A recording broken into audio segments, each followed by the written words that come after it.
now officially recording. Hello and welcome to another episode of the Minecraft Update Podcast. It's episode 60, and as usual, here are your hosts, Slack Lizard and that other guy, Foxy someone or other. Wow. Jeez. Did you not pay the voice actor very well? He didn't seem to like you there. No. Well, yeah, I haven't paid him yet. That's probably why. Jeez. Okay, well, yes. Hello and welcome back to the Minecraft Update Podcast. We are on episode 60, and we like to start by thanking our patrons. As you may know, this podcast is now supported by Patreon. And if you enjoy it and you would like to support us, then you can go to patreon.com/the Minecraft Update. The minimum perks you will get are access to our Patreon-only feed for bonus content, which there is now substantially more of, access to our live episode recordings in the Discord, which, if I speak to Slack nicely, there might be substantially more of, and access to our Patreon-only Discord channels. And you also get a Discord role that is neither shiny or glowing or even it's just different color to everyone else's. It's all right. So it's a special role then. Yes, very very special role. Right, Slack. Okay. So we got some changes ahead of us with the podcast. We've decided to make some changes for a few reasons, and let me explain. So we often start the podcast, or we always have started the podcast, with an Our Week section, which we talk about what we've been up to, and it's quite a personal chit-chat, and we've decided to hide that behind a paywall because we want your money. And also, the main reason is that we are always struggling to meet our demands for bonus show content, and the reviews that we've had quite a few reviews, and a lot of them not from our regular listeners, but from people that have just found us, say it's too long. Podcast is too long. So in order to help cut it down a bit, we're going to move our This Week section into a bonus podcast that will come out every single week. We'll still attempt to do other bonus podcast things once a month like we said we would, but if we haven't done that, at least you've got something, right? Oh yeah, definitely. The other thing that I haven't actually spoken to Slack about, although there have and I haven't. So from next week, which is going to be our monthly live show, I've said to Slack that I would like to start recording our webcams as well while we're doing this, so that we can provide the video version of the podcast with something visual as well, which would include our webcams and probably whatever it is I'm happy to be looking at, such as, the change logs and things like that flag up. So that should be more interesting. But what I haven't said to Slack is that I would like to try and do the live show every single week. What do you think about that, Slack? Yeah, sounds good. Yeah?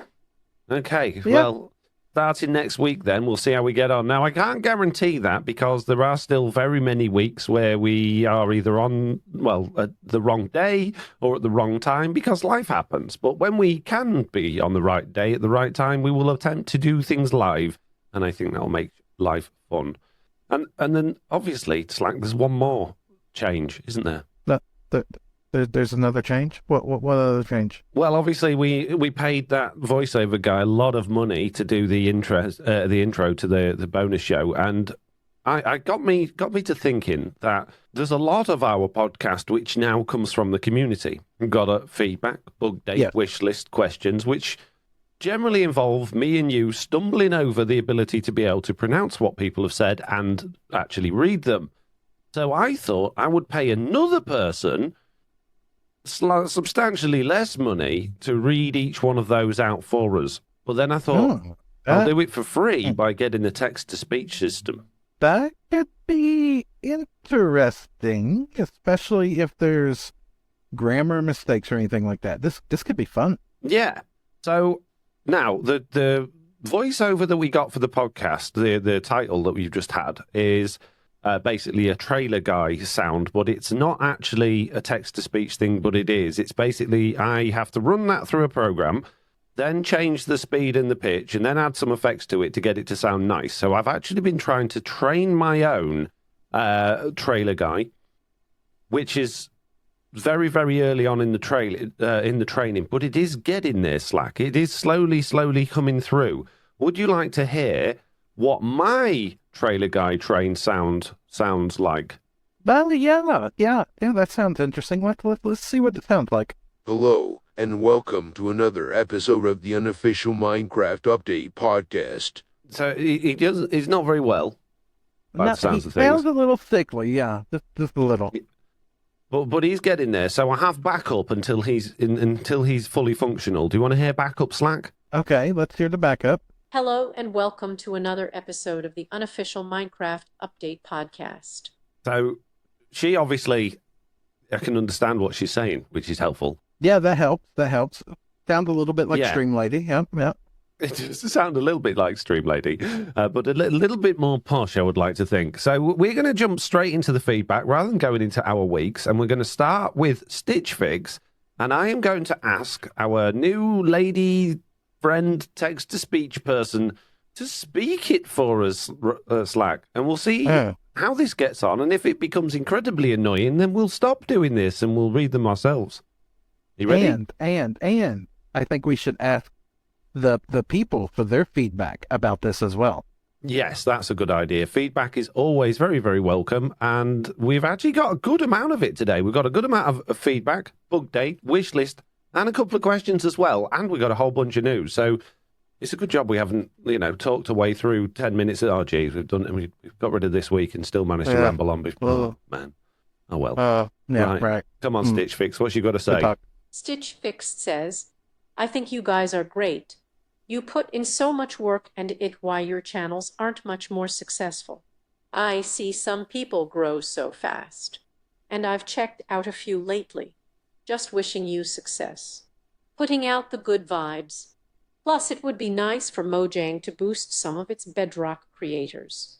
Well, thank you, Stitch Fix. That was very nice.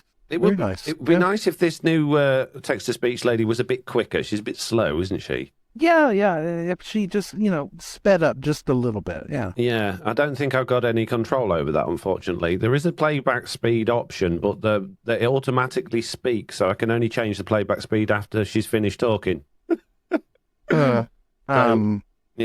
Interesting. Should we go for rotated owl faces one, see how that one comes out? Yeah, let's give it a try. Okay, here we go. Rotated Owl Face says, Slack, almost nothing over here is grape flavored. If it's purple, it's blackcurrant, and that's why purple Skittles taste so different. Blackcurrant is almost unheard of in the US, but over here it's everywhere. Try Ribena. So there you go. That's why it doesn't taste like grape, Slack, because it's not. It's blackcurrant. Yeah, blasphemy. It's a lie. It's definitely not grape. Yep, see? Confirmed. Thank you, Rotated Out Face. I appreciate you and your honesty trying to trick me and tell me that it's grape. See, at least someone was honest. Mm-hmm. Yeah. That's a good point. Obviously, you mentioned grape last week, and it didn't even occur to me, but I was thinking, I know there's lemon and lime. I'm not sure which colour's grape, but obviously, yeah, we did this. We don't do grape here. Everything's blackcurrant. Jeez. Okay. One of my favorite drinks is called Grape Crush, and it doesn't. No, that would be bad over here. Grape Crush next, over here. It's called wine. Right, Slack. Do you want to read out CJ, since it's nice and slow, and we'll give our text-to-speech lady a rest until the next long one. Okay. Let's see if I can mess this up. CJ says, "Hello again. I listened to your responses to my wish list about screen animations and appreciate you for not making fun of me for not knowing about the setting. Not a problem at all. There's never, how do I put this, anything wrong by not knowing something. Exactly. I'm not going to make fun of you over the fact that you didn't know something. I may have a little chuckle and be like, hey, let me tell you something you didn't know, but I'm not going to call you out and try to make you feel belittled or berated over not knowing something at all. No, leave that to me, because that's what I do. I enjoy doing that. So, Slack will be nice, and then I'll make you feel like a fool. You're welcome. Balance. Settling Bow says, really enjoyed the podcast this week. The discussion on being able to carry shulkers or animals had us crying with laughter. We would really like to see the sheep basketball map. Yeah, I can't wait till they add that. Speaking of adding things, Slack, without any new spoilers, there's quite a few good ideas suddenly creeping into the previews on Minecraft. I'm just saying. They must be reading it. Jeff's doing his work. Good job, Jeff. Good job. Okay, Stream Lady next. Not Stream Lady, you know what I mean. Yeah. Purple Fox 32 says, the reason we can't take or put anything in the crafting table is because the crafting table is inside a container. You could argue that the cauldron is a container. It is, but it's obviously different. As far as item containers go, the crafting table is not one of them. What? That makes no sense. The crafting table is inside a container? No, it isn't. No. It's Purple Fox been drinking that weird not grape stuff. Crushed I'm grape. just confused. Yeah, UK crushed grape. Yeah. Lots of it by the sounds of things. Jeez. Okay, right. I'll do. In fact, do you want to do the next one? Yeah, is it let's see, Purple Fox again? Yeah. In reference to my wish list items about upgrading enchantment. I meant to say that as you get XP, it is upgrade the enchantment. I also meant to say that the enchantments would be the only possible way to get higher enchantment levels than there is currently in the game by adding an additional 2 to 3 levels. Right. I like it even less now. Yeah, me too. Yeah. Okay, Purple Fox again says, about the ability to pick up things. The mod you were probably thinking of, Slack, is called Carry On. You also got it spot on, Foxy. I have big hands / thumbs, and it's hard for me to use a phone keyboard. Sorry for the bad grammar. No worries, Purple Fox. It's all good. Right. Oh. Fadidio says, Fadidio. hello.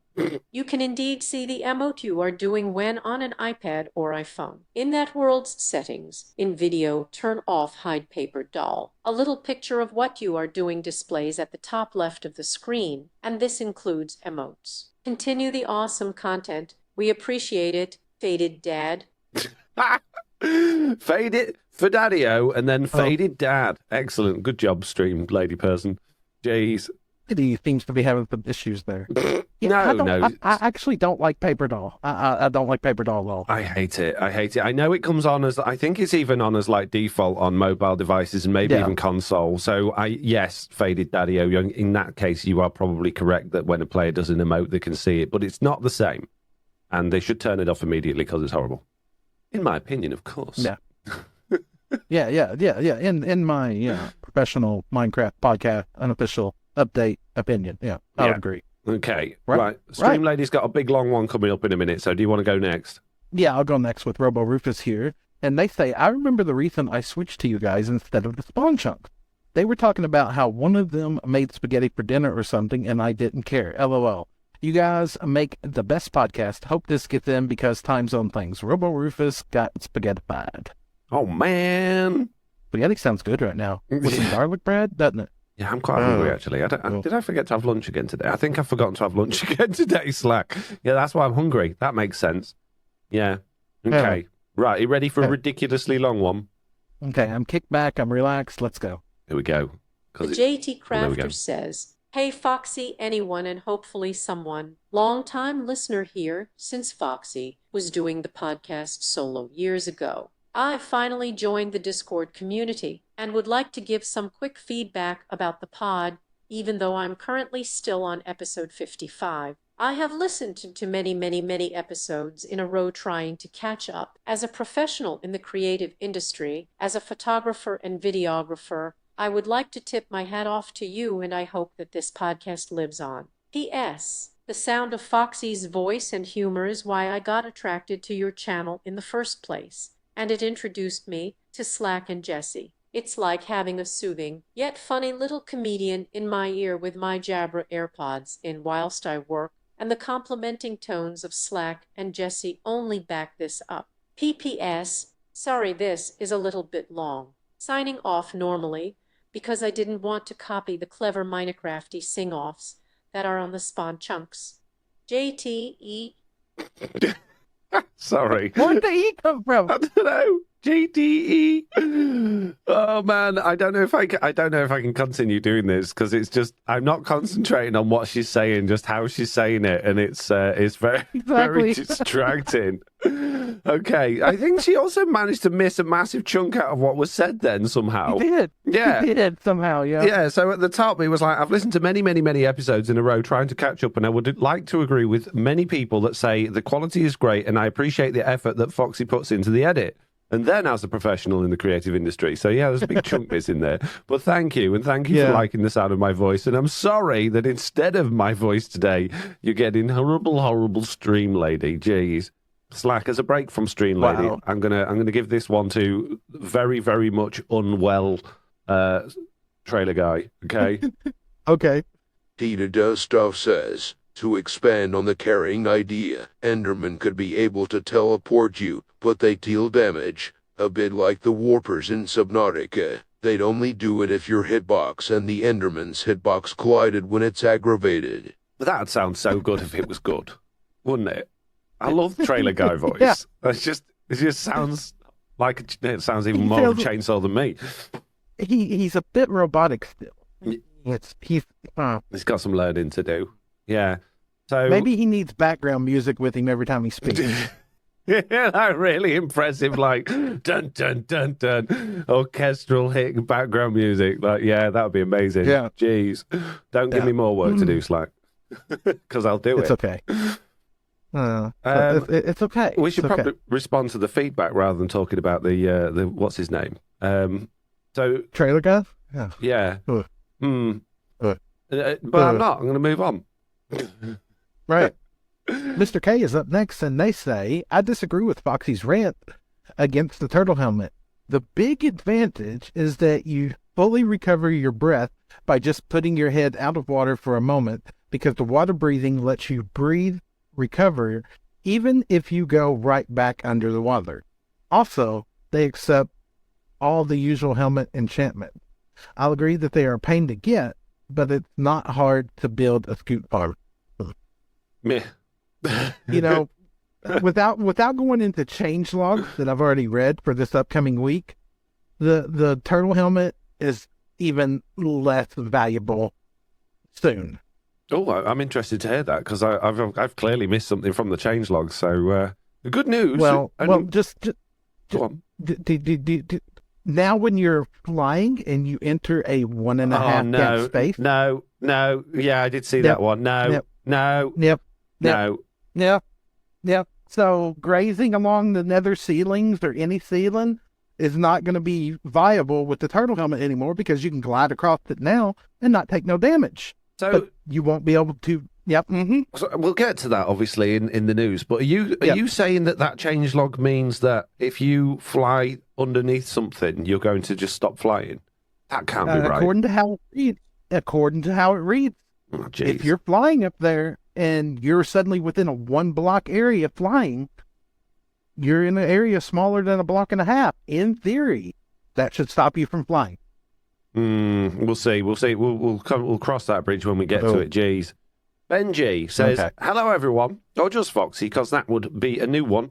Anyway, I like how you guys talked about what you do when you get bored of Minecraft. To be honest, I haven't played Minecraft for really, actually doing something that's not just checking something new for night 9 to do it. See, this is why we shouldn't read them, because I read that and that made no sense. But I still listen to your pod, so don't worry, I haven't abandoned you guys yet. Sorry for the book. Let me just give that to Stream Lady and see if she can make a bit more sense of it than I just said there. To be honest, I haven't played Minecraft for real, like actually doing something that's not just checking something new for 9 minutes, 12 months. Right. I think what they're saying is they pop onto Minecraft every now and then to see the new stuff, and then that's it. Yeah, that sounds about right. They still have the game, they load it up, but they're not interested. Yeah. Yeah. Okay, good. Oh. Right, I'll do the next one, Slack, and then you can finish with Ori, yeah? All right, sounds good. Okay. Nobody 2023 says, amazing podcast as always, and I was going to sign up for Patreon, but then I realised I'm still under 18 years old, so Foxy, you would not let me. And here I was preferring to have my own shiny Discord role and everything. I cannot go on Twitch because if my parents found out, they would ground me. Sorry, Nobody 2023 was annoyed to death by his parents' dumb rules. If your parents are still in control of what you're watching, then that's a good thing. It's not dumb rules. They're clearly looking out for you. Yep, I would agree with that exact statement. Yep. Yeah. Unless there's a lot of people out there that don't have parents that don't care. So, yeah. Exactly. I would consider that good. Very much so. All right. Yeah. Next we got Ori. So you said Ori, I say Ori. Okay. Hi Hi, your podcast is great, but last episode, I don't know why, but every time Slack stopped speaking, there was a cut and it made him sound very weird. Well, that might be, due to mic issues, but keep up the good work. Yeah. So last week, Slack was running because it's in the UK, obviously, which you'd know about if you listen to this week's bonus show. He is using a headset rather than his normal microphone, and that was running through a piece of software called Crisp to take away all the horrible background noise. And unfortunately, Slack's headset combined with Crisp's means he has no S's, and a lot of his words get cut off short because Crisp is a noise reduction thing, and it is quite aggressive, it would seem, with Slack's headset. So this week... I can see the difference just sitting here talking to you. Like, half the time I go to talk and Discord does not pick it up at all, but OBS is picking it up. Yeah, so this week Slack's recording without Crisp on his OBS, which is what he sends to me for the edit, but I'm listening to him through Discord, which has Crisp enabled, and I can hardly hear a word he's saying. So, this is good. Yeah. This is good news. Hey, that's just like us doing a collab together then. Yeah, basically. This is a post-recording edit. Slack didn't actually record his audio this week because there was a problem with his OBS, so we've got my backup, which was running through Crisp, which is why he sounds awful again this week. My apologies. Hopefully it'll be better next week. Okay, it's time for the news, Slack. We have the first piece of news, which is Minecraft 1.19.71, a hotfix for Minecraft Bedrock Edition, which was released to fix several issues. They were... an issue that could cause the game to get stuck at 66% when loading. Great. A fix that could cause crashes on iOS. Fixed player names not appearing through the environment and behind walls. Fixed a bug that caused text on signs not to be displayed while ray tracing enabled on PC. Fixed an issue where players could load incorrect data when loading a local game after connected to a server or realm, which didn't that get fixed last week, Slack? Yeah, I'm pretty sure that was in last week's changelog. Yep. Players now are prompted with the option to enable text-to-speak if supported on first startup. So, it's not just us that are obsessed with text-to-speech. Apparently, Mojang are too. That means, when you update the game and it comes up with that flash screen as if you've never played the game before? Does that mean every single time that you update the game, it's going to go, do you want to enable text-to-speech, mate? Or probably. It'd just be like every time the game updates, you have to disable paper doll again and change this setting again and change that setting again. Yep. Let's hope not. Let's hope not. Jeez. No. Okay, that was 1.71. We now have another hotfix that came out 3 days ago as we're recording this, which was Minecraft 1.19.72. And this was for PlayStation consoles that fixed an issue with Realms purchases since the release of 1.19.70. And it also says, oh no, that was it. That's all it fixed. So I guess that's probably only gone out on PlayStation. That would be my guess, yeah. The server, I updated my Patreon server today, and that updated to 1.19.72. So I don't know if that has anything to do with that as well. But I haven't seen a 1.19.72 on my list of things to update to. So, yeah. No, me neither. Okay. It's time for the big news, Slack. Are you ready for the ultra-large... Yeah, I can't believe how much stuff they're throwing at us in 1.19.80. Genuinely. I normally mess about, but this is ridiculous. This is ridiculous. It's a lot of big changes. It is. Okay. Voiceover guy, what's the first thing we need to get excited about? Calibrated Sculk sensors. Wow. Calibrated Sculk sensors, Slack. Do you know what it is? I read that, and I read that, and I was a bit baffled. It sounds like it's wireless redstone, very much selectable wireless redstone. It's very interesting. So I'm going to join two things together here. But before I do, trailer guy, what was the next thing that I should get excited about? Vibration resonance. Yes, vibration resonance and calibrated Sculk sensors. So basically, they have given us a way to do proper wireless redstone without a remote that turns your make space into bits. So what they're saying is that you can craft a Sculk sensor with 3 amethyst shards in the crafting table, and one side of the calibrated Sculk sensor can receive a redstone signal as an input, a bit like a comparator. And the strength of that redstone signal is the only vibration frequency the Sculk sensor will then listen to. So basically, rather than a Sculk sensor being triggered by absolutely everything, you can say, no, I only want it to be triggered by this particular thing. So you still need to know what the vibration frequencies of those particular things are. And if you go to the Java Edition changelog, it tells you. So, for instance, vibration frequency of 1 is movement in any medium, land, air, or water. 2 is landing on any surface. 3 is item interactions. 4 is gliding within an Anitra or Ravager roar or wolf shaking. And basically, there's a whole list of all of the different frequency levels, which you can check out in the change logs. And you can calibrate your Sculk sensor to that so that when you want your secret door not to be set off by absolutely everything in your base, it will do that. And then, Slack, what's even better is with this vibration resonance, basically they're saying blocks of amethyst will now resonate at a certain frequency. So if the Sculk sensor receives a vibration, let's say it doesn't matter, it can be any Sculk sensor, not necessarily one of the calibrated ones. A block of amethyst will re-emit that frequency as a separate vibration at its location. And that allows players to move vibration frequencies along long distances without having to recreate the vibration manually. So cast your mind way, way, way, way back when they first announced Sculk sensors on the Minecraft Live. And if you remember, they had the wall occlusion thing, they had a trapdoor on one side, and they had basically the copy and pasted this idea in the sky, and they would flap one trapdoor, and the Sculk sensor would send that signal, which would flap the next one, which would send the signal, which would flap the next one. So what this is saying is if you want to send a redstone signal based on the thing that you're detecting, so let's say you only want to have it detecting when people are opening chests, you can have your calibrated Sculk sensor set up with basically a comparator going in or a signal strength of that sense going in. When that vibrates, it's going to pass that vibration onto a block of amethyst, and then if you've got a block of amethyst on in a certain distance, it will also send that frequency to that. So you can send that same effectively redstone signal level across distance. A loaded area. Yeah. So I don't know, but I'm assuming at that other end, then you'll either be able to detect, it doesn't say, you'd either be able to detect the vibration resonance frequency with the comparator on the amethyst block, or more likely, you have another Sculk sensor next to that, which then picks up the frequency from that one and goes off. Does that make sense? Yeah.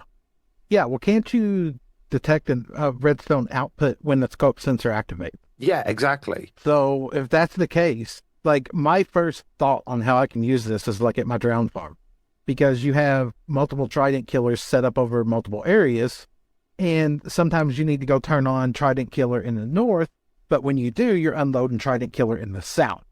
So you could set up a button that sends out that signal, fire up a rocket, open the chest, whatever, and then it transmits the signal, like if it's 16, 18 blocks, whatever it is, it jumps it out, and you can turn on everything wirelessly versus running a big, long mess of redstone soup all the way out there to turn it on and off. I love this. I love this change. One thing, I want to play with this, but my one concern I have is, let's say you've got more than one Sculk sensor that's not calibrated near an amethyst block, and two actions happen at the same time. So you've got two Sculk sensors sending different signals to the block of amethyst.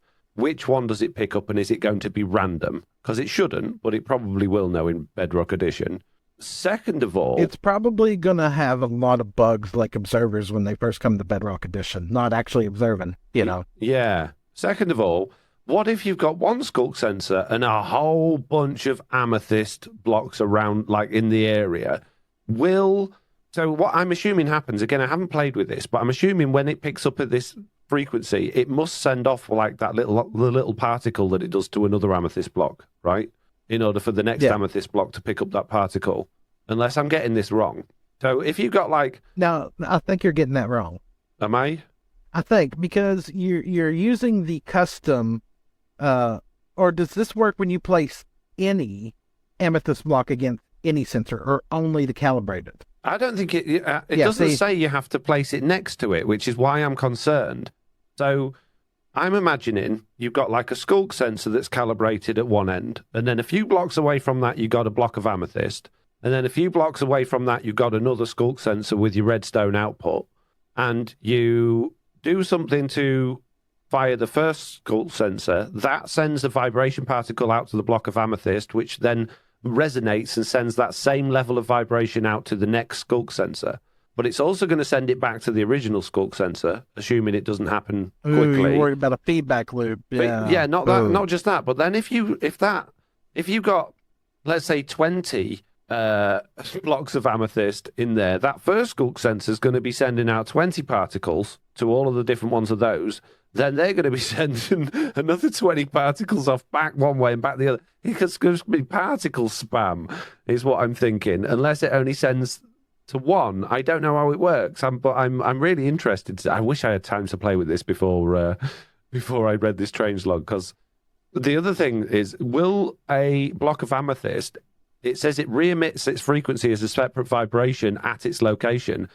If it's giving off its own vibrations, are other blocks of amethyst going to pick up from the other block of amethyst? So again, if you got like a Sculk sensor, then a block of amethyst, then another block of amethyst, then another block of amethyst, then a Sculk sensor over a long distance.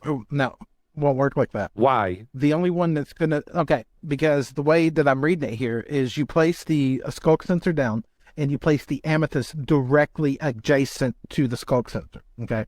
So. Oh yes, it does say that. I missed that. That's okay. Yeah. Oof. Yeah, so if the sensor detects something, it'll send the vibration to that block only, and then the Sculk sensor further away will pick it up, not the amethyst. Right, okay, but there's still potentially feedback loop going on there. There is potential feedback loop, because is it going to be directional like redstone? So it comes into the Sculk sensor, and let's say we've got the amethyst on the north side. Is it going to send that signal only north, or is it going to send this north, south, east, west? Is the Sculk sensor to the south that we got that against going to be like an observer and see that it's updated and make a feedback clock? Yeah, it depends, because obviously they have a delay, don't they, Sculk sensors, to prevent them keep sending information back to each other when you set one off. So I'm assuming that delay will work in this situation, but it'd be interesting to find out. I'm looking forward to playing with this because I think this is really interesting. I can't wait to vertical redstone, Slack. Vertical redstone. Yeah, invisible vertical redstone.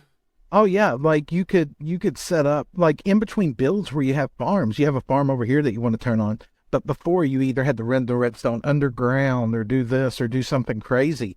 Now you can just put up like say you had a castle build, okay? You could just put up a little tower here, a little street-like thing, and you could transmit the signal boom, boom, boom, boom across vast distances. This is nice. You could make like delay clocks with this as well. Like, so let's say you want a redstone clock. So instead of your normal like repeaters and the blocks in the middle, you have one Sculk sensor next to next to an amethyst block, then another one a little bit further away next to an amethyst block, and then another one, and then that you fire one, and it's just going to keep looping that system round. You've got a clock. Yes. I think this is really interesting. Yeah, how many game ticks is going to run on this? This could be really interesting. This could change a lot with redstone. Yeah. And I like this. Yeah, I do too. You could have doors that would activate if you only walked by. Exactly. You could have doors that would only activate if you fly by. Yes. This is nice. It's amazing. It's incredible. I genuinely cannot wait to... this is exciting. But, Slack, something even more exciting. Mojang have finally listened to us. They've read the good ideas list and they picked one out, and can you guess what it is? Dying. Editable signs. Editable signs, yes. And not just editable signs, Slack. You know what else? Reverse signs. Reverse signs. Oh, that's a beautiful thing. That is a beautiful thing. Text on both sides of signs. That's amazing. Yeah, so you can now write individual messages on the front and backs of signs, as well as hanging signs. You can edit signs, and you can wax the signs with honeycomb to prevent further ones being edited. Now, it doesn't say you can then de-wax them in order to change them again, so I guess you'd have to break the sign at that point. But this is incredible. Oh, that's absolutely amazing. I love it. I love it. For like another example, like you got your sign command on your channel. Say you actually put down a physical sign and you put somebody's name on it. Say Lofty got a sign. Okay, so you put a sign down, you put Lofty's name on it, and you put a 1 on it. Next time Lofty got a sign, you could go back and edit that and put a 2, and so on and so forth. Or I could be love this really change. cheap and just have one sign for winners, and whoever's the latest winner goes on that sign, and I don't have to have sign spam everywhere. Ooh, I like that too. And I wouldn't need to break That's it. fancy. Just to edit it. It's like, oh man. No, I really Be like this. You are the sign ball. Yeah, I do too. We've been asking for editable signs for so long, and I'm so glad that's come in, because that is incredible. How many times have you written a sign and realised you've made a mistake, and you're like, oh, I've got to break it and start again now? Numerous, or use the wrong color code or something like that, and get like all the way down to the 4th line at the very bottom. Or say you have a shop and you want to change your price, Yeah. but you don't want to go through and redo everything. Yep, I love it. I love it. This is great. Thank you, Jeff. However, with the shop thing, that might not ever work out so well, because don't forget, we play on a server with Tis Tom, and let's say we on our shop, our prices are all on signs, and we put that they're 2 diamonds a stack. Now, in order to prevent anybody coming in the shop, such as Tis Tom, and changing that sign to 1 diamond a stack, we would have to wax them with honeycomb, which means then we'd have to break them every time we wanted to update the price. So you're just there'll be a lot more trust involved in sign text now, I think. Well, I mean, I would consider that no different than griefing, and we have griefing preferences with prank preference. That is So true. I would classify editing signs in that same kind of category. And especially on the server like we play on, there's a lot of level of trust to be had. Yeah. If we do certain things, we usually agree upon them in the back end. We don't, try to pull the wool over somebody's eyes without them knowing. So Yeah. I don't think it'd be a big thing for us, but a lot of community servers I would be worried about. Very true. Now, Slack, I'm going to skip the next one for now, and I'm going to come back to it. And the what I'm going to announce next is Trail Ruins. Trail Ruins, Slack.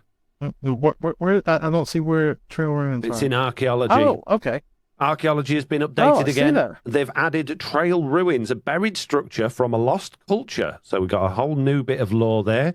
It says, please tell us what you think of this feature here. So there's a feedback thing on that. And the screenshot they've given is interesting. I mean, it looks like somebody's just done some block spam.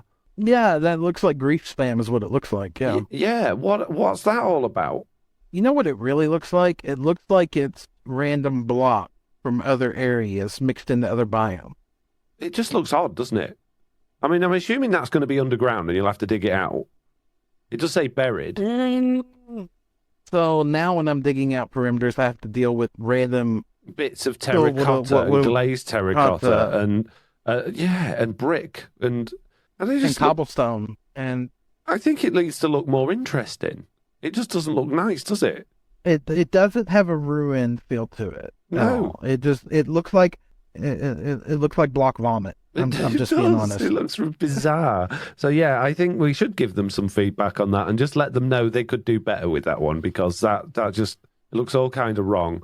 So, but that's interesting because, and we'll get to this in a minute, they've added suspicious sand into the War Motion ruins, which we'll get even more information on in the Java Edition snapshot, but I'm not going to spoil it here. They've added suspicious gravel to the Cold Ocean ruins, and they've added 16 more pottery shards, which is now 20 in total. And they've distributed those between all of the different archaeology sites, such as desert wells, desert temples, Cold Ocean ruins, Warm Ocean ruins, and trail ruins. So there's a whole bunch more going on with archaeology now. And what this means, Slack, good news, we got 5 new armor trims. Although I've got some things to say about this. Okay, I'm listening. Okay. Right. Do you want to just run through what those 5 are while I try and find a tweet? Is that the new Wayfinder armor trim and the Razor armor trim? Yeah. The Shaper armor trim, Host armor trim, and those are found in the Trail Ruins. And then we get a new one from the Ancient City called the Silence armor trim. Yes. Which is what I'm most annoyed about. So I really love these armor trims. I think they're great. The more, the better. Absolutely great. I love the fact that we're going to have to explore for them. I love the fact that they're just available in the game. And Obviously, I've got an issue with the price still, but fine. Price aside, very happy. And I'm really happy that they've added one from the Ancient City as well. But this is where I have a problem. KingBDogs says on Twitter, the new trim's got the drip. The new silence armor trim is to the left now, is the hardest trim to get with only a 1% chance per chest to spawn inside ancient cities. Definitely going to be a challenge to get. 1% chance. Okay, there's a lot of chests in an ancient city. Say there's, 20, 25 chests in an ancient city? That's still very bad odds. It's still very bad odds. And ancient cities are rare, so they spawn under mountains, so you need to go to a lot of mountain ranges. I don't understand. The Tales and Trails update is about giving players the opportunity to stand out and express themselves, and then they're going, but we're going to put it behind a paywall and we're going to hide it. Why? Yeah, and we're going to hide it in an area with a boss that can pretty much one-shot you, that most people have no other reason to go there. This feels like a drive to get people to go to ancient cities, and give us a reason to go to the cities. An armor trim is just not valid. And they said that these armor trims, they didn't want to give the individual, like the gem that you're putting on the armor trim to get the thing. They didn't want to give that like a jump boost effect or a step, because they wanted them all to be equal, right? They wanted people to not always want this particular trim. And now, if you look at the picture, it looks loads better than all the other armor trims. Everyone's going to want that one. Yep. Why would you want one of the other ones when you've now gone, okay, what we've got is common, rare, legendary, and epic, or whichever way around they are. Everyone's going to want the legendary one. Now, what happens if they put one behind a paywall as like an accessory? That will... a microtransaction. Yeah, I don't... it's $3.99 and you can unlock this armor trim for your character. Well, let's hope they don't do that. But even in game, the 7 diamonds is a bit of a paywall in my book. But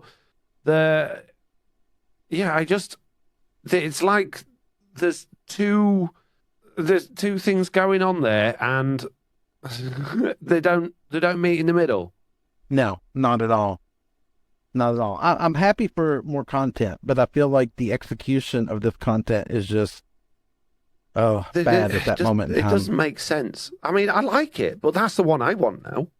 So I'm now going to have to go to probably, I mean, if it's a 1% chance, 100 different chests in ancient cities, if I'm lucky, which is probably 5, 6, 7 different ancient cities without dying, which means there's going to be no other ancient cities for anyone else to find.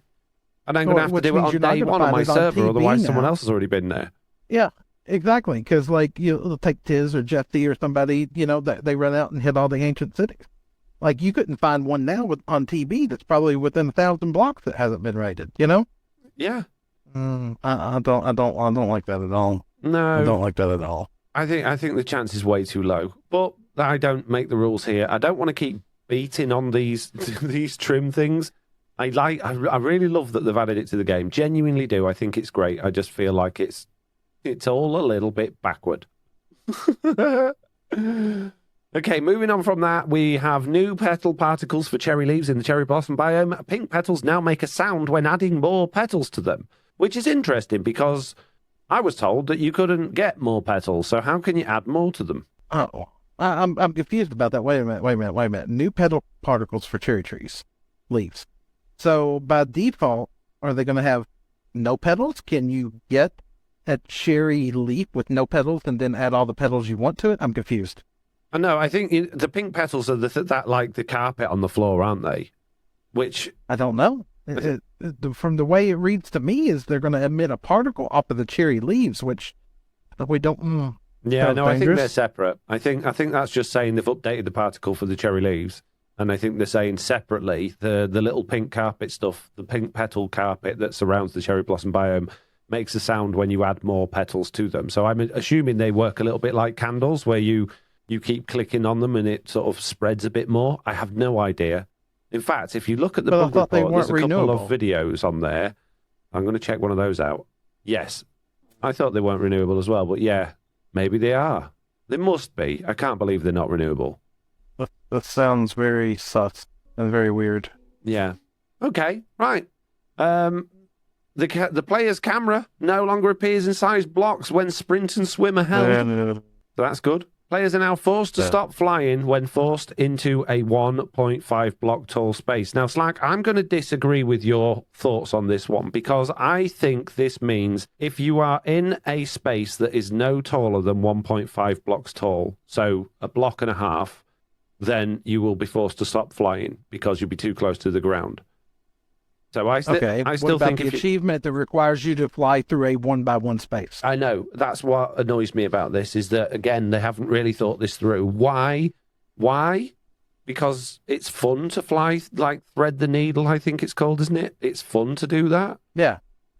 Why would Some people use it as a string challenge and stuff like that. And especially a more advanced electric course. Suddenly, you have the rings going from a 10 to a 9 to an 8 to a 7, all the way down to a 1. You telling me now that we can't fly through a 1x1? Yeah. So why? Why? Why? Do you remember in your base last season 2 when I put those like stairs behind the paintings and I was flying through the one block but off-centered hole through those? Can't do that now. You'll be forced to stand up. Yeah, I don't like that. I don't like this change at all. No, really, really strange. No. And if this change affects flying, like I was talking about earlier, where what happens if you go up and you graze the nether roof of a tunnel, suddenly is it just going to drop you down from flying? Yeah, that's something to look out for, but I'm not sure that's what it's saying, but it depends. Is it measuring the distance above the player's head, or is it actually measuring how much space the player has around them? But either which way, it could go bad. Hey, Slack. It doesn't matter. Yeah. Okay. Guess what? I'm listening. What? They've took another one of our ideas, not from the podcast. Well, not from the wish list, but from the podcast itself, called Wish List. They've added a wish list into Minecraft, Slack. No. Yeah. No. The wish list feature has been added so that players can now save things to purchase later in the marketplace. Yeah. So they haven't quite got it right, but no, they've got it with money. Yeah. Is this going to be like an Amazon wish list? Yes. You know, hey, check out my Minecraft wish list. You can buy this for me. Well, I don't think it'll be like that. I think it'll just be like, I really want that, but I haven't got enough Minecoins, so I'll add it to my wish list. I like that idea. I think that's good because then you're not pressuring people into purchase it because it's going to disappear if they don't see it. Yeah, you say that till armor trims start showing up in the marketplace. No. Good news, Slack. Mobs will again take damage when standing on an incomplete block next to a campfire. Yeah, okay, that's nice. They're still not taking fire damage, though. No, and that's about it. There's a couple of bug fixes on there. There's a little bit of experimental technical stuff going on, but we're going to leave that, and we're going to shoot over now to pretty much the identical changelog, but for Java Edition, which was Snapshot 23W12A. And they have all of those things, but they got a couple more things as well, Slack. What'd they get that we didn't get? Hang on, I'm going to tell you, but I've forgotten to copy and paste it, and I can't find it now. Hang on. There it is. They've got the Sniffer Egg. Sniffer Egg, which can be found in suspicious stand of warm ocean ruins. And now... Well, go on. No, I'm listening. I didn't know about this, so go ahead. When two sniffers breed, they don't immediately spawn a sniffler. Instead, the sniffer egg is dropped. And to hatch it, when placed on moss, the egg will hatch after 10 minutes. On all of the blocks, it will hatch after 20 minutes. And if you go to KingBDogs' tweet, which I'll share with you in the Discord, there is a picture of the sniffer egg, and it is ridiculous. It looks like it is literally a full block. Where's tweet? There you go. Sorry. Thank you. Yeah, appreciate that. Come on, load today, please. Load image. That's armor trims. Yeah, to the right hand side next to that the thing chest. by the chest. Yeah, so that's not a double chest. It's just got a big wide field of view on. But it's bigger than a chest. Was he playing in Quake Pro? Oh. I think so. Yeah. So that's a big old sniffer egg. I thought they might be a bit more interested than just a block. I thought they might be a little bit more, not like the dragon egg, not as detailed as that, but maybe like smooth corners. I mean, I want to lay that egg. No, I don't. Okay, moving on from that, the last brand new thing. It is the thing that, we'll get to this again in a minute, but do you remember Roger Badgerman? Yes. Yeah, it's one of the few things that never came out that we thought wasn't real, but it is the... Sniffer Egg. No, it's not the Sniffer Picture Egg. plants. Thank you, it's the pitcher plant. The pitcher plant. The sniffer can now occasionally sniff up a pitcher pod item. This pod, when planted in farmland, grows into a pitcher crop, which has 5 growth stages. Once fully grown, the pitcher crop can be harvested, yielding a 2-tall block pitcher plant. Now, it doesn't have the little, plant pot thing that it had on Roger Badgerman's tweet originally, but I have some news about Roger Badgerman, Slack. Okay, I like news. News is good. Okay, so Roger Badgerman... no one knew who it was, but they all assumed it was a developer within Mojang because they had access to stuff that even us marketplace partners didn't have access to. And they spoiled a lot of things. But it was fun. It generated hype. People liked it. It was always in time with something interesting going on at Mojang. But all of their previous spoiler tweets have been deleted, and they have said that they are no longer going to do it because I am assuming... Mojang realised who it was, and they've got into trouble. Right, Raul. Now, there was some speculation that the way that the Mojang found out who it was by giving, because who gets this information early? Journalists get a lot of information early so that they can pre-write their stuff and pre-make their videos, and they basically have a contract assigned to say that they're not going to say anything until I can't remember the name of the word of it now, but basically until Mojang says they're allowed to speak about it. So it could have been a journalist, or it could have been a developer. And normally when journalists they are leaking something, what they'll do is they'll send journalists things that don't actually exist and see who posts it early. And by sending them all individual things that are different, they can go, well, we sent that to that person. That's our mole. That's our leaker. So just like off of Game of Thrones, telling 3 different people 3 different stories to see which one gets back to you. Exactly. You know who did it then. Yeah. So it was thought that because they had spoiled this pitcher plant, and there was those that blue moss on the blocks as well, that was an image actually used to determine who the leaker was. Which it still could have been, but now we actually do have a variation of that picture plot. So it could have been that those things were still technically in early development and not 100% actually decided to go out, which would lead us back to thinking it's an actual developer, or was, should I say, a developer rather than a journalist. So. Yeah. It sounds like somebody got caught with their hand in the cookie jar, probably. Yes, it definitely sounds like that. So it's quite sad news, really, that Roger Badgerman has gone away, because it was. I thought it was. I mean, if it was a developer, which we all thought it was, I thought it was good fun that they were having. It was interesting, it was intriguing, and it would give you. I was a lot more hyped for the stuff coming because I was like, oh look, yes. When the moment. Yeah, even if. Go on. Even if Mojang had the Roger Badgerman account was theirs, and they put out close to but not real info, it's something to be hyped about. Is this true? Is this, Yeah. Shutting it down actually is kind of sad. It is. It is sad. And, go back to before we got frogs. For months and months and months, the developers were posting, emojis and pictures of frogs from time to time, and people were like, is it, isn't it, is it, isn't it? And it was a little bit of hype there. But when Roger Badgerman posted an emoji of a camel, it was like, oh my goodness, we know this because he's trusted and we've had information from him before and we know it's true. It was really exciting, and it didn't spoil camels. They didn't camels then get announced a week later and everyone went, oh, camels. They were like, oh yeah, we were excited about camels. I think it was a really good thing, but apparently Mojang don't think so. So, sad news. You got any more on that? No. I think it's really sad that the person has been shut down. I thought that was good fun, and it's really kind of depressing that no more Roger Badgerman. Yeah. Sneak peek. Okay, there are some changes to our armor trims in Java Edition. The June armor trim is now a brand new pattern and smithing template icon. The old pattern is now used by the Sentry armor trim, And the Sentry armor trim's old pattern is now used by the Shaper's armor trim. So they basically renamed some of the items, the armor trims, and in order to spread them out a bit, I guess. So, yeah.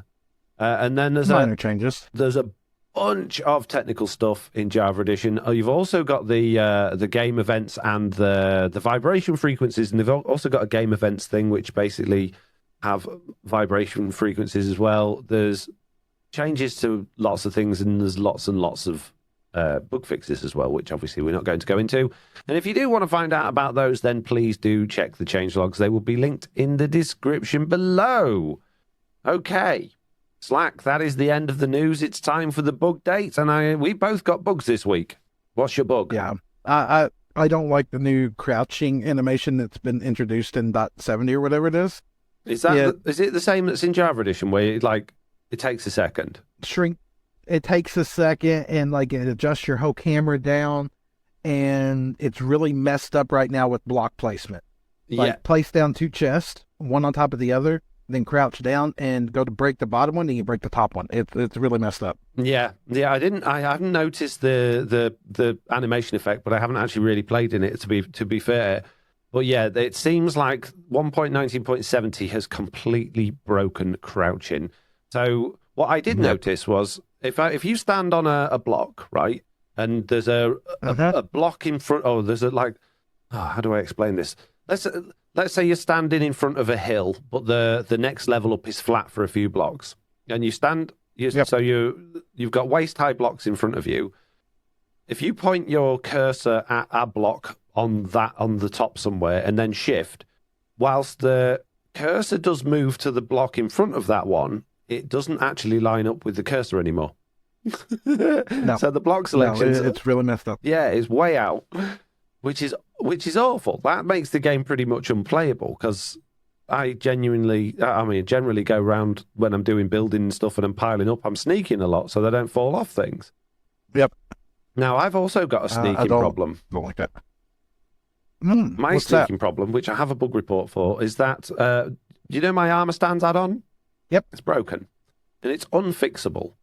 Because...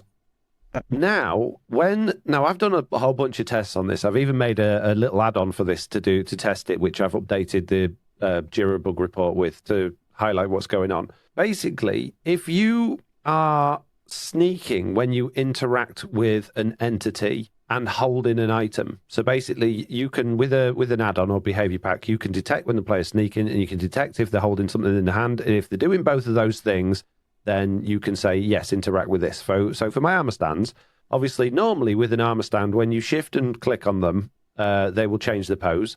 And when you just click on them with an item in your hand, it will take the item. So in order to stop it taking the item, and in order to stop you changing the pose, I made it so that by using different dies, which you hold in your hand, and shifting, it would then actually do the functions that I needed to do to make the armor stands work the way they did. Now, you can imagine this a little bit more. The old mini blocks and stuff too, right? They were there. You didn't need to sneak with those. Okay. Now, the easiest way to describe this is, so if you've got a pair of shears in your hand and you see a sheep, you right-click on that sheep and you shear it, right? Which works. But if you program the sheep to need the player to sneak and hold shears in order to interact with it to shear it, it no longer works. So basically, although the game's successfully detecting if the player is sneaking and holding an item, when you try and interact with something, it's just not doing it, which is very much like what you expect if you're working on redstone, or you're working with a chest. You want to place a block on top of a chest, you sneak in order to place the block so you don't open the chest, right? So it feels like they've broken this interaction thing, which makes a lot of things, a lot of add-ons and a lot of marketplace maps just totally broken, because they require the player to be holding something and sneaking in order to interact with it. It's just so I can't fix it. So I'm really annoyed. Yeah, that sounds really messed up. Yeah, it is. Jeez. That's very broken. So I would very much appreciate it if you could click on that bug report link that's in the description of this podcast and give it an upvote for me, so we can get that fixed as quickly as possible and people can start playing with my armor stands pack again. In the meantime, though, we're going to go through all of the many, many bugs that we have from the bug date, starting with Mr. Balrog, who says, controller scheme on PC bug that you can't even hide, even if you wanted to, no controller connected. So basically, they've shared a couple of screenshots saying that they have no controller enabled, yet on their screen, they are getting the little tooltips for dropping and emoting with the controller, even though they're playing with keyboard and mouse. Oh, that's great. That's nice. Yeah. No. Yeah. I Do you want Stream Lady to do the next one, or are you going to do it? can do it. Arcane says, anyone else crouching bugged out with the latest update? Crouching seems slower, and I can't place blocks against utility blocks with an inventory, like stacking chest or placing a hopper facing into a chest, for an example. Also can't place a boat on a button.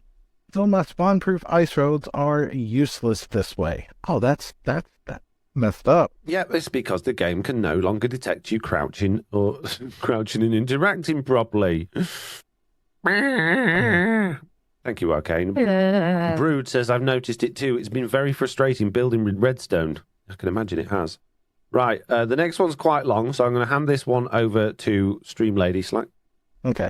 In any second. Merkit says, Meerkat. the block placed when crouched is for any block, not just ones with an inventory placing trapdoors to hold villagers in place was frustrating, as so used to crouching and placing. Actually, maybe this is a different bug. Playing with it some more to make a recording for JIRA. When crouched, if you target the top of the block you cannot place, you see the block highlight is missing. However, if you target more towards the center of the block, then the highlight appears and you can place.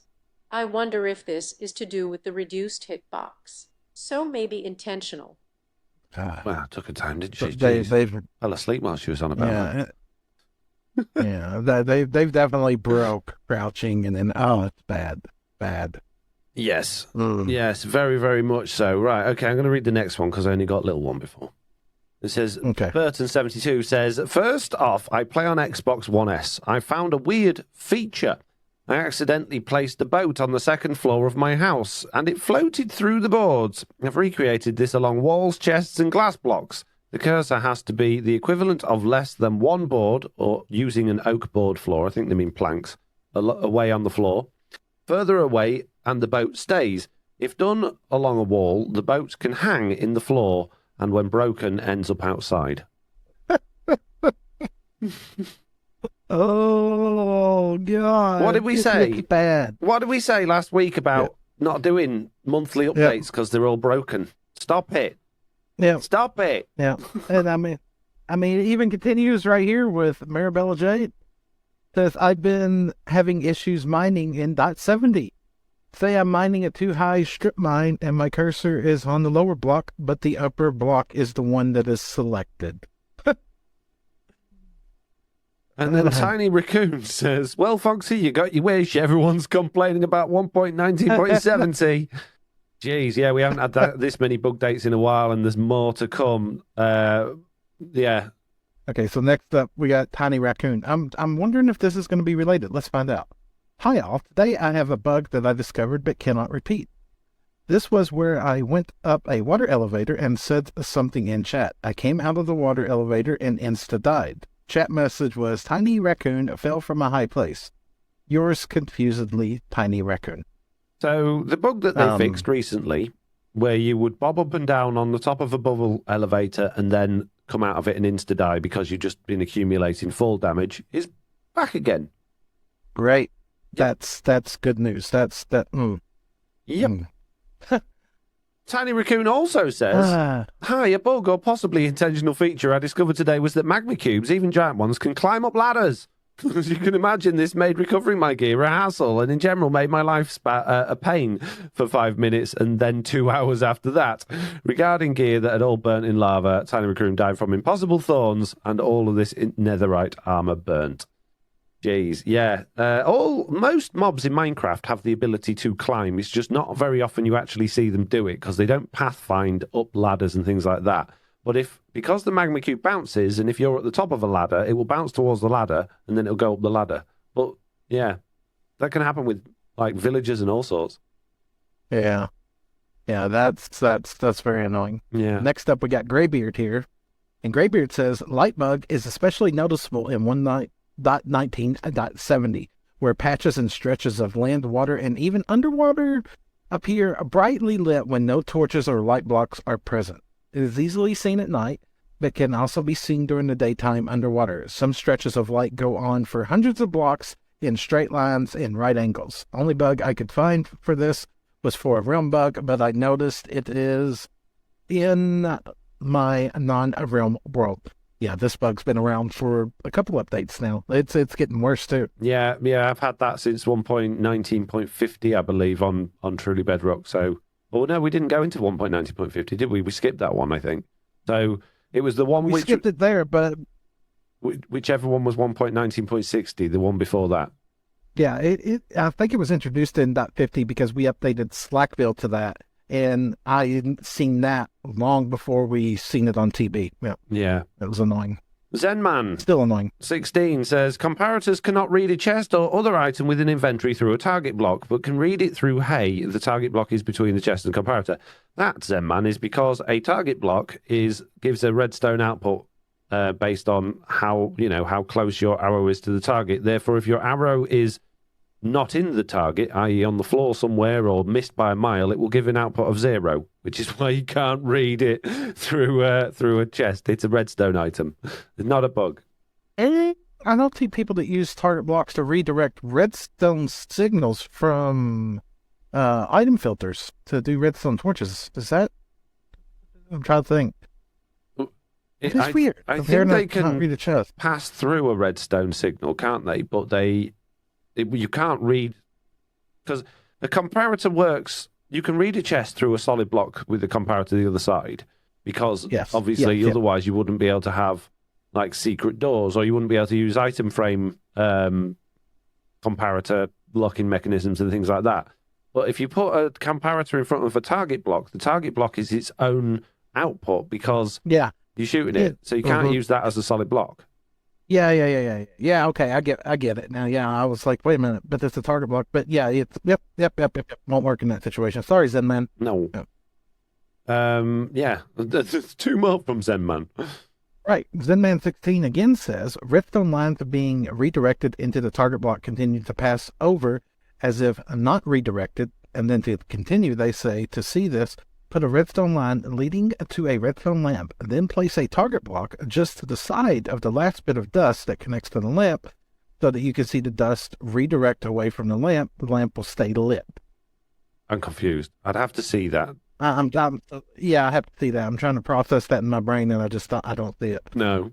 Okay. Zenman again goes on. Powered rails can be powered up to 16 blocks by placing a power source at one end and then the emitting end of an unpowered comparator, repeater, or observer, or any other block capable of producing a redstone signal at the other end. Logging in and logging out can cause this to either go back to normal or produce the bug. So powered rails can normally only be powered up to 8 blocks long, right? Then the 8 blocks in each direction. Yeah, but they're saying you have 16 powered rails, a redstone block at one end, or a power source at one end, and then an unpowered power source at the other end, and the whole lot will light up, apparently. Yeah, I'd love to see a bug tracker on that one. Yeah. Or, a little bit more better explanation on that, Zen Man. I'm not quite following that. Yeah. Okay. Last one from Zombie Chicken. Are you doing this one? Yeah, I can. Zombie Chicken says, after we updated to 1.19.71, all Endermen disappeared on the main end island I was terraforming. I've gone in the caves with 0 light, no mobs. The nether has no mobs, not even fish are spawning. I double-checked that the mobs are spawning is on, and that the difficulty was set to hard. The only mobs that are spawning are from spawners. All villagers and animals we had before the update are still there. Oh, that's slightly concerning. That's a lot concerning. Oh, no. Okay. Oh. I'm going to check this one out. No mobs spawning in Realm. Oof. That doesn't sound good at all. No. Oh, dear. But it's a perfectly well-coded game, Slack, so, all of these things are total nonsense, obviously. People just making them up for attention. So basically, Okay. I would say don't worry about it. It's fine. Yeah. What It'll be all right could later. possibly go wrong? Jeez, right. Yeah. That is the end of the Bugdate, which means it is time to shoot over into the wish list and find out what all of the people are wishing for. Like maybe you could wish for less regular, stable releases. What do you think, Slack? Yeah, stable. That's a funny word you use there. Yeah. Yep. What do you wish for, voiceover guy? I wish my voice worked better. Aw. Maybe in the future. At We'll least he see. didn't ask for more money. I'm just saying. Yeah, you never know. Hopefully he won't. I wish for more money. Oh, jeez. You give him an idea, Slack. What did you do that for? You're You're not getting right, any money. moving on to the wish list. Yeah. Contact Big Chicken if you need more money. Yeah. Mm. Just a little bit of money. No money. Jeez. A little adamant there, isn't he? Big Chicken has no money. I know. Goodness. You're not having money. Shush.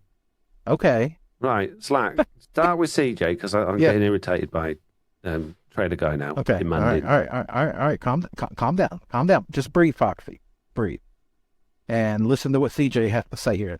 They're saying hello again. I think it I'll would be take Walmart vouchers. What? I'll take Walmart vouchers. You're not having vouchers. Jeez. no. Sorry, what did CJ say? They said hello again. I think it would be cool if there were mobs that inhabited the lava oceans in the Nether. I know we already have Striders, but those are only on the top. I think there should be unique creatures that swim in the depths of the lava oceans. I'm not sure what their behavior would be. Would they be passive or aggressive? I don't know. I just think it would be cool to see something pop up out of the lava surface every now and again to add a bit more light to the lava oceans. Thoughts? Maybe you can just buy me a coffee. Shut up. I'm gonna say this is a bad idea. Okay, so this is underwater lava creatures, right? Yep. Why is it a bad idea? Yep. The lava lakes are Because we boring. used to have. I don't care that they're boring.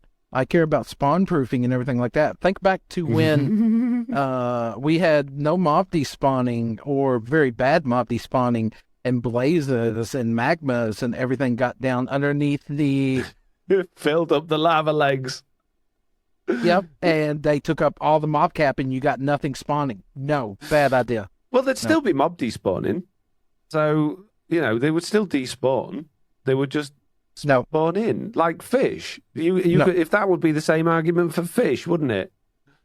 Like fish. Oh yeah, let's have nether fish. They will be just as bad as the overworld fish now, which one person can load like 40 fish by themselves. Yeah, but One they got a person, different mob like cap. 20 in the cave. It's still part of the global mob cap, though. It's broken. No. But what No. if there was one no just new like mobs until they fix the global. what if there No. was like a lava, like I'm thinking like a lava dragon almost, not a winged one, but like an eel, big eel. You're cheating. You're cheating because you know who's sitting beside me, and if I say lava dragon, they're going to be interested in it. No. Right? It's But not only one happening. can. Then No. it's got its own mob cap, and only one can spawn at once. Then make a lava dragon boss in the nether. Wow, boring. Jeez. Okay, fine. Well, then, sorry, CJ. I'm going to veto this one. No. Mm-mm. Okay, the next one is from I Have No I Username. like lava dragons. Oh, shut up. Hello, Podcast Drew. For the last 2 episodes, you have been annoyed about Mojang not liking big mobs fitting in tiny boats, so I have an idea. Just move the mob up when it sits so it looks like it's sitting on the edges of the boat. This will fix it because if the mob is sitting on top of the boat, then it doesn't look like it's breaking 2 laws of physics. I Have No Username died of eating a green skittle. That would make Yeah. things complicated because technically then you've got like 4 seats in a boat rather than 2, and only certain mobs could go in. I just think bigger boats. Give us the opportunity to make bigger boats. Make mob cart. That's all we need, the mob cart. Yeah. Yep. Or just a bigger boat. I like big boats. Yeah. I'd like a bigger boat. Or a bigger goat. A bigger goat with a bigger boat. Yeah. I'd like a fatter wallet. Goodness. You're not having a fatter wallet. We're going to have to fire this guy. I'm just saying. Right. Rotated Outface is up next, and they says, Has anyone checked to see if these big mobs can still ride rafts? I mean... PLZ, don't fire me, bruh. Oh.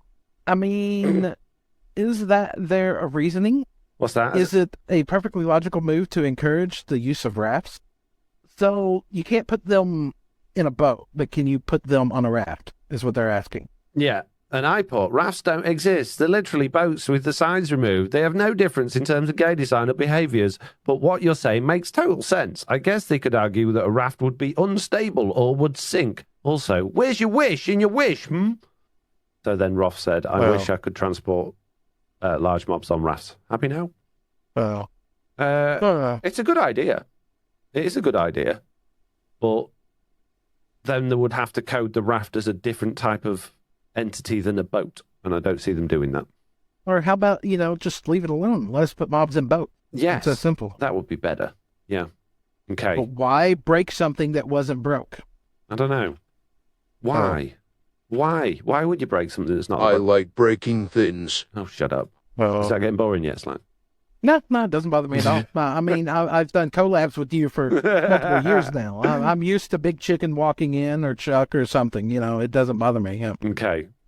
Okay. I have no username says, what if there were boats that could transport 2 players / chests and a raft? That could be leashed to the boat and carry a double chest of a large entity. So I like the idea that we could leash boats together, like we could leash minecarts together. I like those ideas. I think I like the idea that a raft can fit a fat entity on it.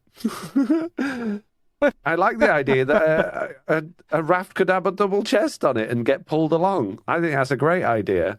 Or a jet, or just a boat with a double chest going down the river. See Bhakti going down the river with a boat, in a boat, pulling a double chest boat, pulling another double chest boat, pulling a raft, that'd be pulling amazing. a horse. This is a brilliant idea. Moving your whole base without shulker boxes. What do you think, Trailer Guy? Is it a good idea? It's a great idea.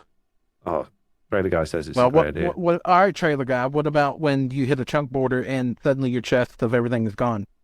Shut up, Slack. I don't think he liked that idea. I think he likes this idea though, Slack. You like this idea? Yeah, I'll be fine with that one. Yeah, just to hear people complain when things go wrong with it. Yep. I don't think they would. I don't because it already happened with chest boats. It already happened with chest boats. People losing their items in it. Now you're wanting to make a double chest boat. Why? It would be but worse. But you're saying we can't have nice things because they might have a bug in it. In which case, why bother add anything new to the game at all? The idea is that you're wishing for something that doesn't have a bug in it. You're not going to wish for something that's got a bug in it, right? So the idea of this is an idea, not an implementation. The idea that is great. I love the idea. But you're right. Chances are if they implemented it, it would be broken. But we can't focus on that. It's really... But it's not much different than a boat chest now because you can attach to a lead to multiple boats.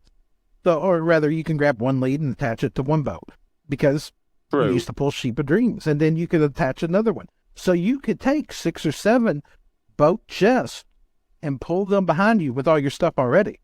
Jeff breaks everything. He does. You're right about being able to pull lots of boats, but I want to... Look, let me have this one. Okay? You want a daisy chain, though, is what you want. I want to be able to just attach a lead to a fence post without attaching it to an entity. Yeah, okay. I think this idea just needs to be better leads. Okay, that's fine. Yeah, better leads. Yep, good. Attached to fence posts. And attached to multiple entities together. So, like, I got 2 sheep. I want to keep those 2 sheep together. Yeah, because that could be really funny as well. Yeah. Yep. Yeah, I like it. Okay, who's next? Is it you or me? It's you, isn't it? No, it's me. Robo Rufus 7 says, I wish the end sky was purple. It would look so much cooler. Okay. Make a texture pack? I mean... Yeah, I don't think they should be changing things like that, personally. Unless they do a massive end update. It would be cool to see, like, some major updates to the textures with an end update, but I'm not going to... I think the end sky is fine, considering how little there is there. I like how in Java there's the shaders that make it have the like wavy green, like the what is it, the aurora? Yeah, I can't Borealis, think of what the word is. Yeah, yeah. It technically But, is yeah, purple as well, because if you put on night vision, it all goes very pink, doesn't it? It's just very dark Yep. purple. So give yourself a texture pack or boost your brightness. You're fine. Yep. Purple Fox says, repeat of a previous idea that I accidentally put in questions, ended up being a good idea, but was put in the wrong place. Made some changes too. Changing the character size changes the collision box and hitbox size. It would also affect reach, speed, and resistance. The smaller you are, the slower you are. Meters per second, the less knockback resistance you'll have and the shorter your reach. Although you can build a smaller structures that you can fit in. The bigger you are, the more knockback resistance you have, the faster you move, and the longer your reach. Downside is you have to make doorways and pathways bigger.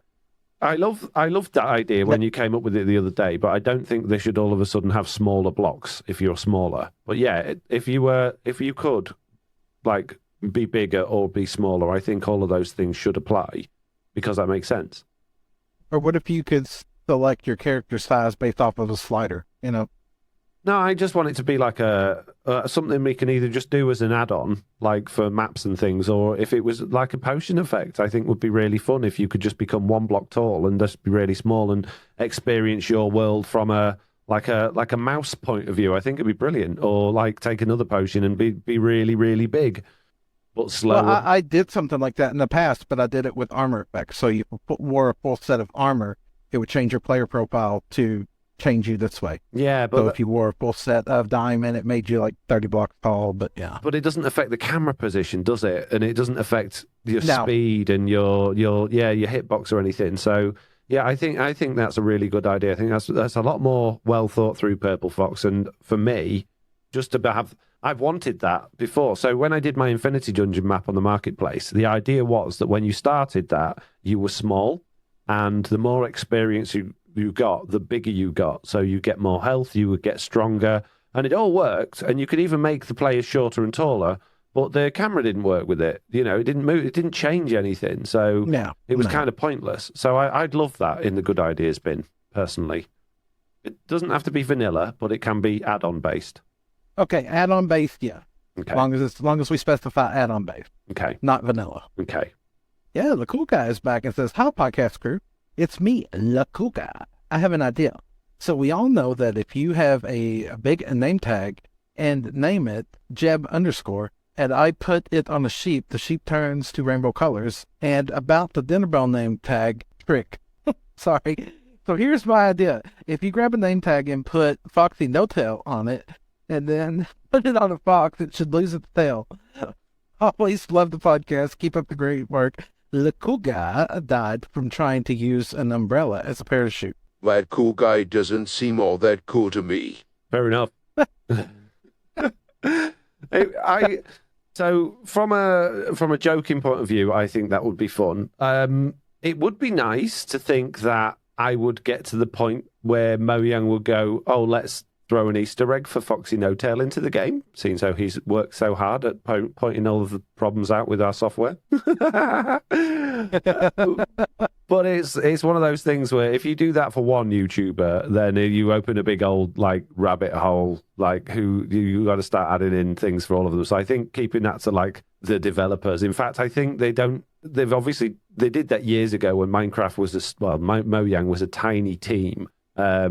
I don't think they could even do that in-house now unless there was someone like really significant within the development team that was either leaving and it was like a retirement present or something like that. So that's a lovely idea, but it can't go in the good ideas bin, sadly. No, I would say no to that, because if there was ever a situation where you think they were going to do something like that, like, I'm not trying to bring up old history, but like Techno. So many people wanted, if I name a pig Techno, it should get a crown on it, you know? They didn't do that then. They haven't done that for anyone else. I don't think that's something that they will ever cross that border on, because just like you said there, as soon as you open that door once, you open the floodgate. Yeah. Okay, right. Nobody 2023 says, for a section of the podcast called Fun Facts, where people could give a random fact about Minecraft, it would be simple things like how on Java Edition, Banner Shield has slightly more durability than a regular one. Look, we're not having another section to this gosh darn podcast. There are already Oh. so many sections, we can't possibly squeeze any more in. Jeez. Jeez, that was supposed to say. I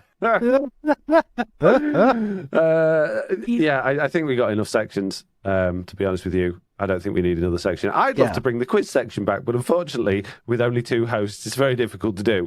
So maybe one day we'll have a third host back again, but you never know. Jeez, okay, that is it for the wish list. It is time to leave the wish list alone and go into questions. But before we do that, I just want to remind you that if you want to leave us some feedback about any of the things we've talked about, or if you've got a bug that's particularly bugging you, or if you have a wish that you'd like to be added into the podcast, or if you've got a question for us, then you can leave us all of those ideas and things by going to the Discord. And we've got all of the appropriate channels in there. Or you can leave a message on our feedback form, which is on our website, or you can email us at news@theminecraftupdate.com, which would be lovely. So there you go. Yes. Right. Yes, very much so. Question time. We have 5 questions, starting with Wildcat Dad 17, who says, so with the newest Snapshot /preview, do you feel lied to with so many new features? I kind of love us getting surprises. No, I don't feel lied to at all. No, not at all. Actually, I really like the fact that we're getting new stuff, especially considering, what was it, that one with the last big reveal? I consider the most recent reveal one of the biggest ones yet, with the wireless redstone and the change to Sculk, the ones you can craft. I think that's amazing. I love it. And the editable signs. Yep. Yeah. No, don't feel lied to at all. They're Love technically not new features, though, are they? They're just new, changes to existing mechanics. I consider a new feature something like a new mob or a new biome or a new block. I suppose like a thingy Sculk sensor is a new block technically, but it's just a variety on an existing thing. So I don't think they've lied when they said no, there aren't going to be any new features. But I really do like this drip feeding thing that they're doing. It's keeping the whole thing fresh. It's giving us more stuff to talk about every week on the podcast. And it makes me wonder, when this update comes out, how much more there is going to be to share with us, because they really do seem to be throwing a whole lot at us lately. Are we going to go through another patch where there's just like nothing for a while again? And yeah, it's interesting. So yeah, keep it up, Mo Young. I hope not, because this update's rolling out pretty good, and with the changes that are coming with it, I'm excited for a lot of them. So yeah, not disappointed. I think it's great. Now, do you think editable signs will come in 1.19.80, or do you think it will come in 1.19.20?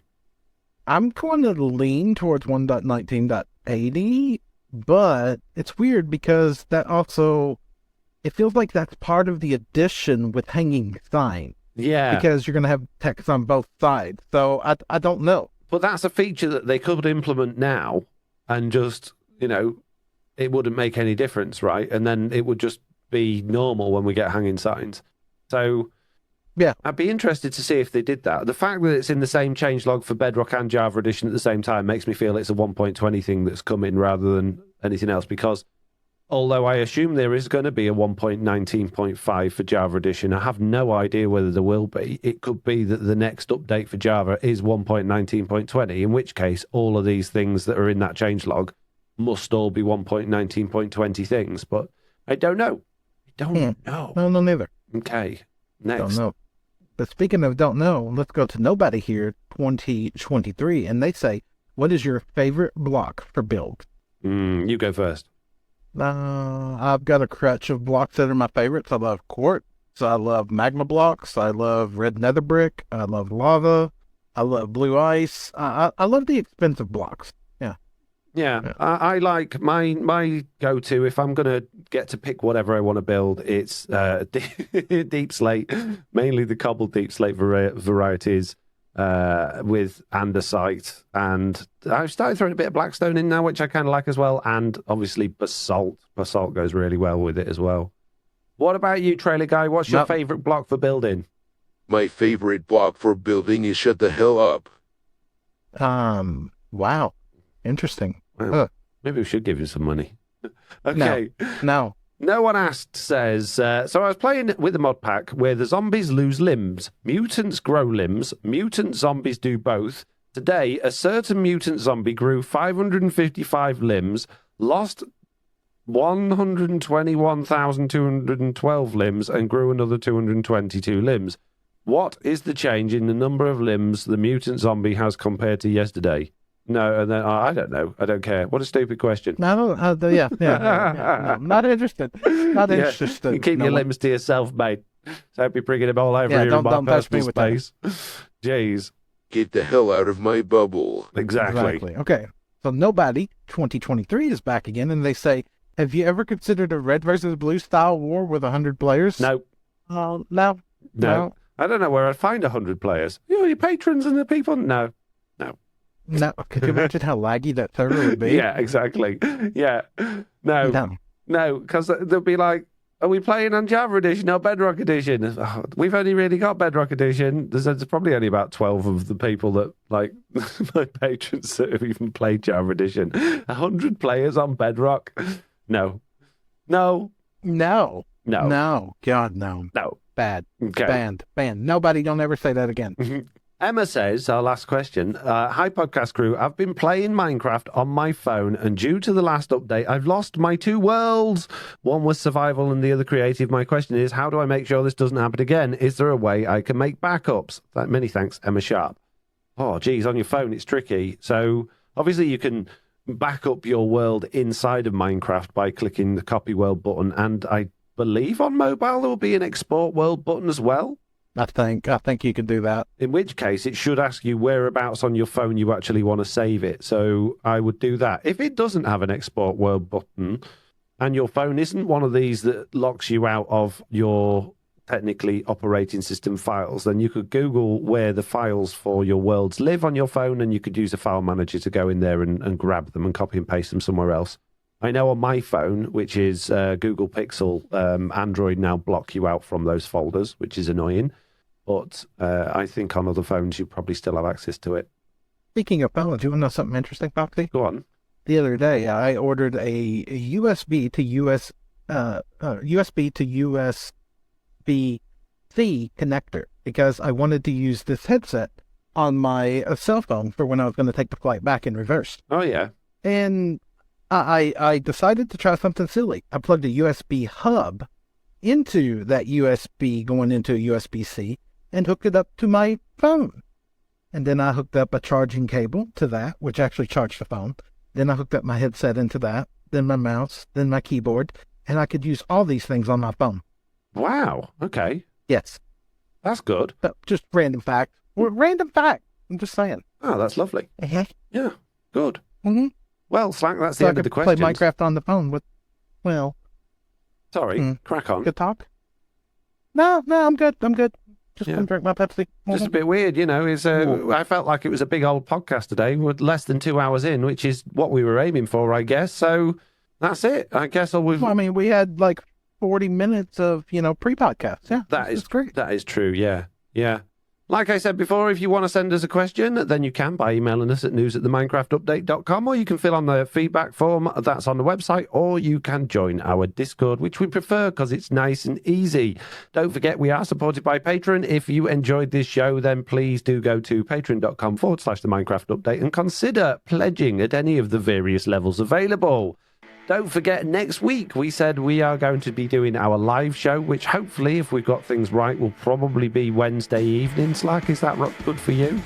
Wednesday evening. Honey, do we have anything planned for next Wednesday evening? No, at this moment in time we do not, so that should be fun. Okay.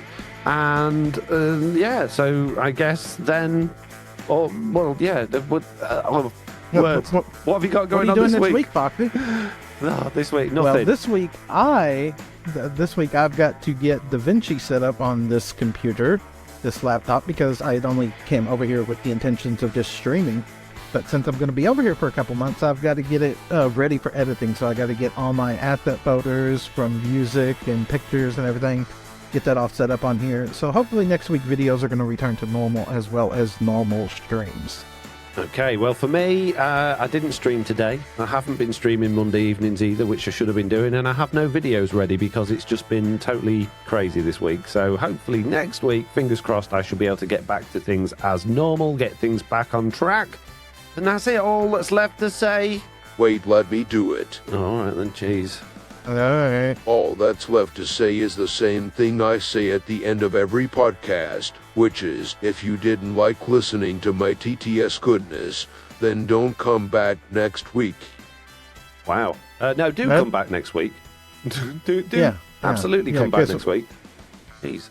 And we can always fire that guy, right? Yeah. He didn't sign a multi-year contract, right? No. Well, hopefully next week it'll sound a little bit better, but I would really appreciate feedback from people to let us know whether it was just horrendously annoying listening to him or if it was good fun. Because I don't know. You know, but I don't know. And on that note, what I do know is that I know that I'm going now. Okay, well, all right. Well, you go, and I'm going to go, and then the people can go, and they can go to the Discord and leave feedback. Yeah. Yeah, good idea. In that case, goodbye. Bye. Bye.